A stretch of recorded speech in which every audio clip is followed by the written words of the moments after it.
யோகாவுக்கு வந்து பாத்தீங்கன்னா தமிழ்நாட்டுல முக்கியத்துவம் கொடுத்து இந்த மாதிரி விழாக்கள் சிலம்பம்லாம் அழியாம நம்ம தமிழ் கலாச்சாரம்.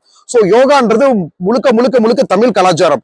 நம்ம ஆதி காலத்துல இருந்தே யோகா, சித்தர் காலத்துல இருந்தே யோகா பண்ணிக்கிட்டு இருக்கோம். அதை வந்து மிக சிறப்பாக கோயம்புத்தூர்ல யோகா அகாடமி வந்து பாத்தீங்கன்னா இந்த மாணவர்களுக்கு தேசிய அளவுல, நேஷனல் லெவல்ல இந்த காம்படிஷன் நடத்துறது எல்லாருக்குமே யூஸ்ஃபுல்லா இருக்கும். சோ இதுல வந்து கலந்துக்கிறதுல எனக்கு ரொம்ப ஹாப்பியாவும் இருக்கு.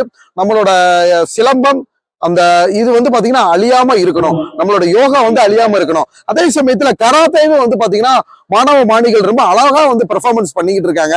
நம்ம ஆல்ரெடி இதே அதாவது யோகான்றது வந்து பாத்தீங்கன்னா நம்ம தமிழ்நாட்டுல யோகா, ஃபாரின்ல வந்து பாத்தீங்கன்னா பிசியோதெரப்பி ஆல்மோஸ்ட் சேம் தான்.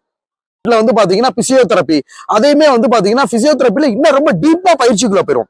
யோகான்றது வந்து பாத்தீங்கன்னா இப்ப இவங்க மேலோட்டமா பண்றாங்கல்ல, நாங்க வந்து எல்லாமே ரொம்ப டீப்பா உள்ள போயிரும். இப்ப லேட்டஸ்டா சார் பாரத பிரதமர் நரேந்திர மோடிஜி வந்து பாத்தீங்கன்னா யோகாவை வந்து பிசியோதெரப்பில ஒரு சிலபஸா சேர்த்திருக்காரு.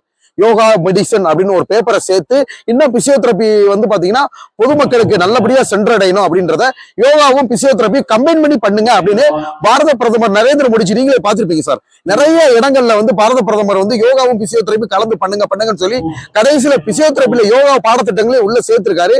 கண்டிப்பா வந்து பாத்தீங்கன்னா வாட்டர்மெலன் ஸ்டார் மாதிரி இது வந்து நம்மளோட சொந்த தொழில் தானே பிசியோதெரப்பி என்பது.